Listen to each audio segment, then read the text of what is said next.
পাশের বাড়ি আন্টির মতো আমাদের গ্রামগঞ্জেও দু একটা আঙ্কেলও আছে, যারা কিনা যাদের ছেলে মেয়ে প্রতিষ্ঠিত, খুব ভালো একটা পর্যায়ে গেছে। এবং গ্রামে বাচ্চাদের সাথে দেখা হলে জিজ্ঞেস করে যে ছেলে কি করে, আপনার অমুক কি করে তমুক কি করে। আবার ছেলের সাথে জিজ্ঞেস করলেও জানার পরে জিজ্ঞেস করে, এই ছেলে কই থাকো তুমি, এখন কি করো।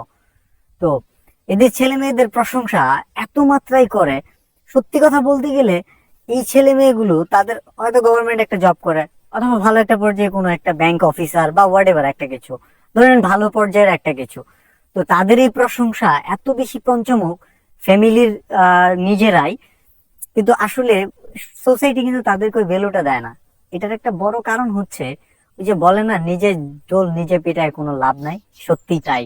কারণ আপনার ছেলে যদি একটা ভালো পর্যায়ে যায়, আপনার সোসাইটি, আপনার এলাকার জন্য সে কি কন্ট্রিবিউশন করতেছে, এলাকার আরো 5-10টা ছেলের জন্য সে কি কাজ করতেছে, এলাকায় মসজিদ মাদ্রাসা আছে, আরো প্রতিষ্ঠান আছে, ওই ধরনের জায়গায় কি ধরনের কন্ট্রিবিউশন রাখতেছে, সেই জিনিসটা হচ্ছে ফ্যাক্ট।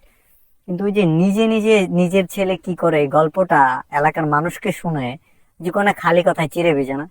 তো তাদের উদ্দেশ্যে বলবো, যদি পারেন আপনার ছেলেকে বলবেন যে এলাকার জন্য কিছু করতে, এলাকার মানুষের জন্য কিছু করতে।